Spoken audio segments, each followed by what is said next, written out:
আজকে ক্ষীর মালাই বানাচ্ছি, ঠাকুরকে দেব। তো পুজো দিয়ে দিয়েছি, কিন্তু ভাবলাম একটু ঠাকুরের জন্য ক্ষীর মালাই বানাই।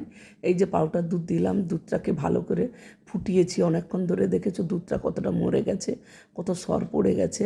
তারপর এবার পাউডার দুধটা দিলাম একটু মোটা করার জন্য। এই যে দেখো, এটা কন্টিনিউ আমি নাড়াতে আছি, কারণ না নাড়ালে নিচে বসে যাবে। তো সেই কারণে। আর তারপর পাউডার দুধ দিলে একটু নাড়ালে ওই যে দুধগুলো দলা পাকিয়ে যাবে, তাও একটু একটু পাকিয়ে গেছে, কিন্তু ওটা নাড়াতে থাকলে ঠিক হয়ে যাবে। দেখতে থাকো আমি কিভাবে আজকে ক্ষীরমালাই বানাই। তো দেখো, তোমরা দেখতে থাকো। তোমাদের ওখানকার ওয়েদার কেমন সবাই বলো। আমাদের এখানে কিন্তু বৃষ্টি হচ্ছিল, এখন একটু ওয়েদারটা মানে একটু রোদ বেরোচ্ছে মনে হচ্ছে, মানে ওয়েদারটা চেঞ্জ হচ্ছে। তো দেখো এইভাবে আমি নাড়তে আছি, এরকম প্রায় 10 মিনিট 15 মিনিট এইভাবে নাড়াতে থাকবো।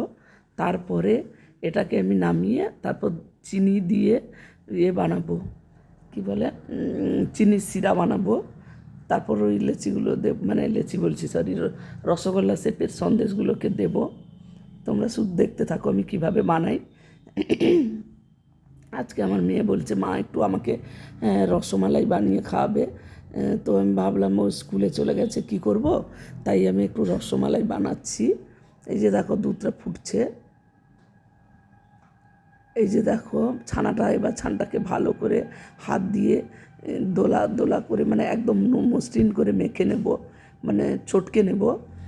জল ঝারিয়ে দিয়েছি, এর মধ্যে একটু শুকনো পাউডার দুধও দিয়েছি। দেখো এত মসৃণ হয়ে যাবে, যতক্ষণ না হাত থেকে ছেড়ে যায় ততক্ষণ ওইভাবে নাড়াতে মানে চটকাতে থাকবো। এই যে দেখো কতটা, অনেকক্ষণ চটকানোর পরে এই যে দেখো হাতে আর আটকাচ্ছে না। তো এবার এগুলোকে রসগোল্লার শেপে বানিয়ে নেব। এই যে দেখেছো, আর হাতে আটকাচ্ছে না, খুব একদম দেখেছো হাতে নেই আটকে আর। তার মানে বুঝতে পেরেছো এবার ঠিকঠাক হয়ে গেছে মাখানোটা। এবার এটা একটা একটা করে লেচি বানাবো, দিয়ে এই যে গোল করে একটু মানে স্লাইড চেপে দিতে হবে। দিয়ে এই যে দেখো এগুলো, এই লেচিগুলো বানাচ্ছি আর সিরা বানাচ্ছি। চিনি এই যে দেখো 1 কাপের একটু বেশি চিনি দিয়েছি, এই যে দিলাম। তার সঙ্গে আর 2 কাপের একটু বেশি জল দেব। জলটা হাতের কাছে পাচ্ছি না, ওই জন্য লেট হয়ে যাচ্ছে। কিন্তু চিনি দেওয়ার সঙ্গে সঙ্গে জল দিয়ে দিতে হবে, নাহলে নিচে বসে যেতে পারে। তো আমারও চিনি মনে হচ্ছে বসে গেছে। দেখো দেখো 2 কাপের একটু বেশি জল দিলাম। এবার নাড়াতে হবে, নাড়তে গেলেই বোঝা যাবে যে চিনিটা নিচে বসে গেছে কি না।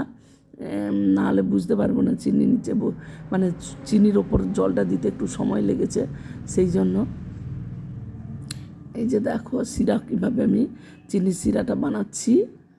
এই যে দেখেছো বসে গেছে। এবার নাড়াতে নাড়াতে ওটা নর্মাল হয়ে যাবে, দিয়ে তারপর চিনিটা গলে যাবে, দিয়ে হাতে একটু চিটচিট হলে তবে এটা নামাবো। তোমরা দেখতে থাকো কীভাবে আমি বানাচ্ছি।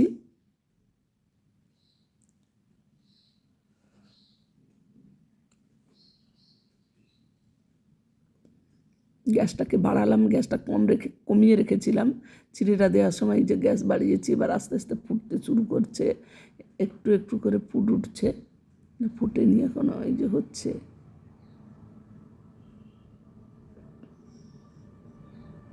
এলাচ দিয়ে দিলাম।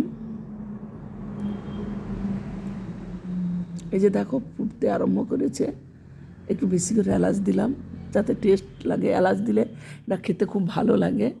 এলাচের একটা আলাদা গন্ধ আছে, যেটা দিলে খুব সুন্দর লাগে। দেখছো এবার ফুটে যাচ্ছে, এটা হাতে চিটচিট হলে তার উপর রসগোল্লা শেপের সন্দেশ দিয়ে ফোটাবো।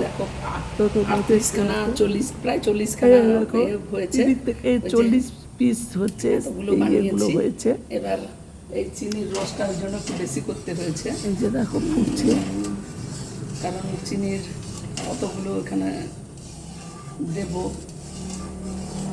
তোমাদের ওখানকার পরিস্থিতি কেমন জানি না, আমাদের এখানে বৃষ্টি হচ্ছিল, এখন একটু ওয়েদারটা চেঞ্জ হয়েছে। তো এই দেখো রসগোল্লা শেপের সন্দেশগুলো দিয়ে দিলাম, দিয়ে কিছুক্ষণ গ্যাসটা সিমে রেখে দিচ্ছি।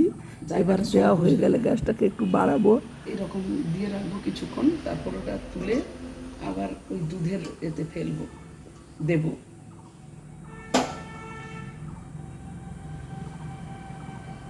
এবার গ্যাসটা বাড়িয়ে দিয়েছি। এই যে দেখো, যেই বাড়িয়েছি অমনি ফুটতে শুরু করেছে। এবার ওটা একটু ফুটিয়ে নিয়ে তারপরে ওর মধ্যে একটা ঢাকনা দেবো, ফুটছে দিয়ে কিছুক্ষণ রাখবো। জানি না তো, মোটামুটি নতুন প্রথম বানাচ্ছি, কি দেখলাম একটা উল্টে ঠিকঠাক হয়েছে কি না, হয়েছে মানে হয়ে যাওয়ার চান্স বেশি। বন্ধ করে দিলাম, এর মধ্যে পড়ে থাক। এই যে থালা ঢাকা দিলাম, গ্যাসটা বন্ধ করে কিছুক্ষণ পরে দেখবে কি ফুলে কত বড় হয়ে গেছে, ফুলে গেছে। দেখো, এই যে দেখো কতটা বড় হয়ে গেছে। দিয়ে দেবো, এবার এটাকে ওই দুধের ফেলবো। এই যে দেখো, এতক্ষণ কিছুক্ষণ রেখেছিলাম, তারপরে তোমাদের পিকচারটা দেখাচ্ছি। এই যে এটা ঠাকুরকে দেবো বলে বার করেছি, আর এই যে আর বাকিটাও